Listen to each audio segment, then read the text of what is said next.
The great story here, for anybody willing to find it and write about it and explain it, is this vast right-wing conspiracy.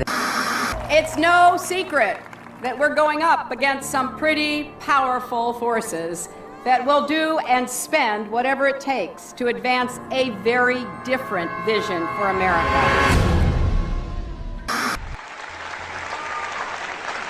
I'll tell you a couple of stories about fraud.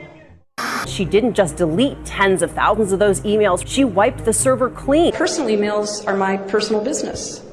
You know, let's release everything. Let's let everybody in America see what I did for 4 years. But as I said, I saw it as a matter of convenience, and it was allowed. Others had done it. So that's all I can say. The server will remain private. Here's the problem. Their stories have not been the same up to this point. The State Department stories in the two cases have not been the same up to this point. That's why these two federal judges have personally gotten involved in an area where federal judges never get involved, called discovery, the gathering of evidence pre-trial. That's done lawyer against lawyer without a judge involved. You have two cases here.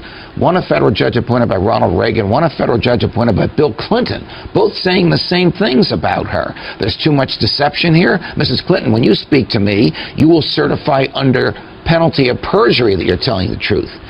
We have turned over the server. They can do whatever they want to with the server to figure out what's there or what's not there. Going through the emails, there were over 60,000 in total sent and received. About half were work-related and went to the State Department, and about half were personal. When you speak to the public, you say, I turned over everything. That's, for the most part, a direct quote. When you talk to the public, you say, I turned over everything. That's for the people investigating it to try to figure out. But we turned over everything that was work-related, every single thing. 90 to 95% of my work-related emails were in the state system. If they wanted to see them, they would certainly have been able to do so. You know what? That is maybe the 10th time you have cited that figure today. It is. And I have not heard anyone other than you ever cite that figure. Who told you that 90 to 95% of your emails were in the State Department system? Who told you that? We learned that from the State Department in their analysis of the emails that were already on the system. The Inspector General report found that less than 1% of State Department emails, record emails, were captured. So they give a number of less than 1%, and you give a number of 90%. I have absolute confidence that everything that could be in any way connected to work is now in the possession of the State Department. This pile represents the emails that you sent or received about Libya in 2011, from February through December of 2011. This pile represents the emails you sent or received from early 2012 until the day of the attack. There are 795 emails in this pile. We've counted them. There are 67 emails in this pile in 2012. And I'm troubled by what I see here. I can only conclude by your own records that there was a lack of interest in Libya in 2012. What difference at this point does it make? When I think back now to that day and what she knew, it shows me a lot about her character, that she would choose in that moment to basically perpetuate what she knew was untrue. This was a fast-moving series of events in the fog of war, and I think most Americans understand. How about more generally? Do you think there's something you can do to get a majority of Americans to believe you're trustworthy? Hi, Secretary Clinton. Would you sign this for me? Sure. What's your name? If you can make it out to Christopher Stevens. I think you knew him. Yeah, I'm not going to make it out to Chris Stevens. What difference does it make? Here it goes, here. The server contains personal communications from my husband and me. Only time I got on the internet, I did 2 emails, and I ordered Christmas presents from a reservation. Otherwise, I found people said embarrassing things on emails. I didn't want to be one of them.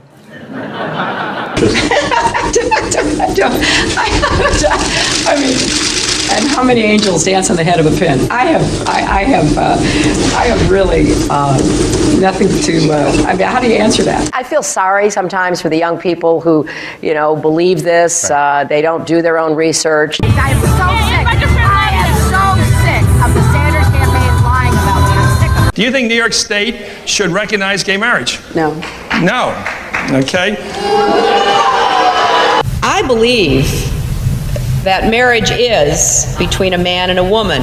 I do not support gay marriage. It really is great how long you've supported gay marriage. Yes. I could have supported it sooner. Well, you did it pretty soon. Yeah. Could have been sooner. Fair point. The unborn person doesn't have constitutional rights. Are you saying that a child on its due date, just hours before delivery, still has no constitutional rights? Under our law, that is the case. I was a Goldwater girl. I'm very proud that I was a Goldwater girl. Goldwater was against the 64 Civil Rights Act. 40,000 people, half of them Negroes, demonstrate against Goldwater. I am compelled to urge Negroes and all people of goodwill to vote against him. His election would be a tragedy and certainly suicidal almost for the nation and the world. He's a very arrogant person to deal with, which I think is a combination of this vision of Russia and some fundamental insecurity.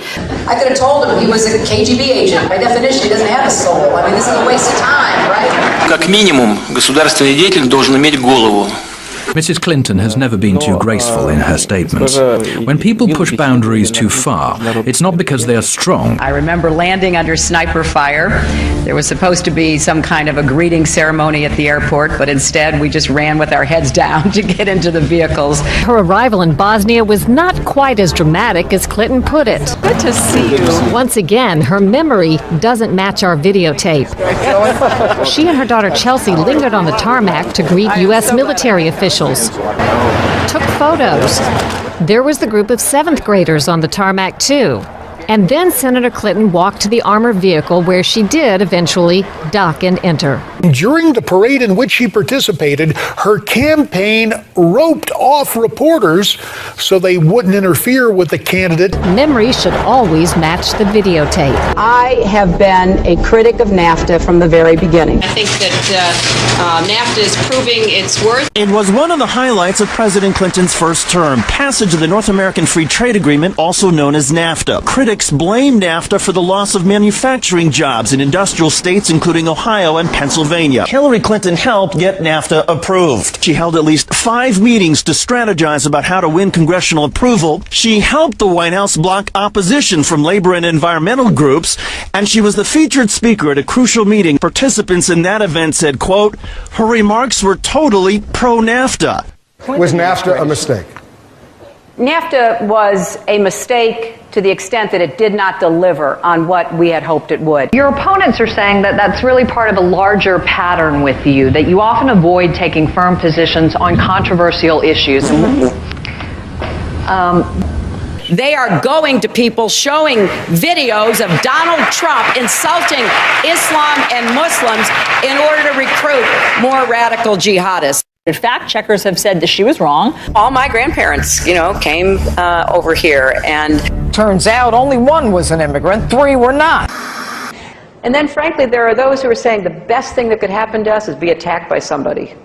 Just bring it on, because that would unify us. It would legitimize the regime. That's the reason I say, if anybody's going to do it, we ought to do it, because we have the capability of doing it.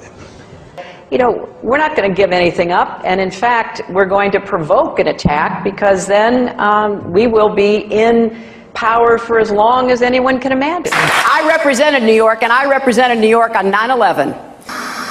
When we were attacked, where were we attacked? We were attacked in downtown Manhattan, where Wall Street is. I did spend a whole lot of time and effort helping them rebuild. That was good for New York, it was good for the economy, and it was a way to rebuke the terrorists who had attacked our country. 9/11 was bad. I agree with that. It's time for the United States to start thinking of Iraq as a business opportunity.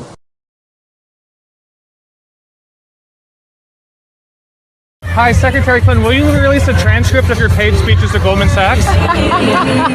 No, there's a lot of controversy over your speeches. Just in July, New Hampshire, you told the crowd you, quote, take a backseat to no one when it comes to progressive values. I take a backseat to no one when you look at my record and standing up and fighting for progressive values. Last month in Ohio, you said you plead guilty to, quote, being kind of moderate and center. Do you change your political identity based on who you're talking to? No, I think that, like most people that I know, I have a range of views, but they are rooted in my values and my experience. You know, I get accused of being kind of moderate and center. I plead guilty. Just for the record, are you a progressive or are you a moderate? I'm a progressive. I represented Wall Street as a senator from New York, and I went to Wall Street in December of 2007, before the big crash that we had, and I basically said, cut it out. Quit foreclosing on homes. Quit engaging in these kinds of speculative behaviors. Now, who's exactly to blame for the housing crisis? I think there's plenty of blame to go around. Home buyers who paid extra fees to avoid documenting their income should have known they were getting in over their heads. Are you a progressive or are you a moderate? I'm a progressive. Of course, we have to deal with the problem that the banks are still too big to fail. We can never let the American taxpayer and middle-class families ever have to bail out the kind of speculative behavior that we saw. But we also have to worry about some of the other players. AIG, a big insurance company, Lehman Brothers, an investment bank. There's this whole area called shadow banking. That's where the experts tell me the next potential problem could come from. You were against same-sex marriage, now you're for it. You defended President Obama's immigration policies, now you say they're too harsh. You supported his trade deal dozens of times. You even called it the gold standard. Now, suddenly last week, you're against it. Will you say anything to get elected? Well, actually, I have been very consistent over the course of my entire life.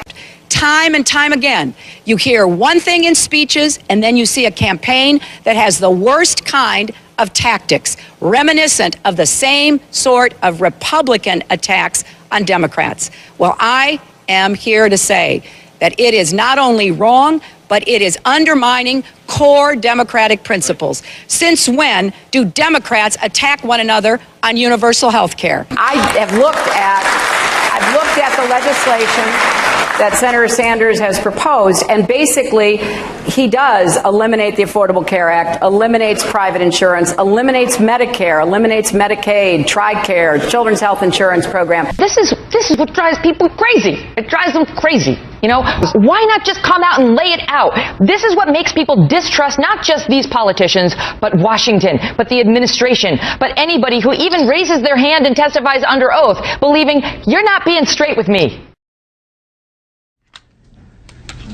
In conclusion, Congress is supposed to provide oversight. The voters are supposed to provide oversight. And you were supposed to provide oversight. That's why you have special liberties, and that's why you have special protections. I am not surprised that the President of the United States called this a phony scandal. I'm not surprised that Secretary Clinton asked, what difference does it make? I'm not even surprised that Jay Carney said Benghazi happened a long time ago. I'm just surprised at how many people bought it.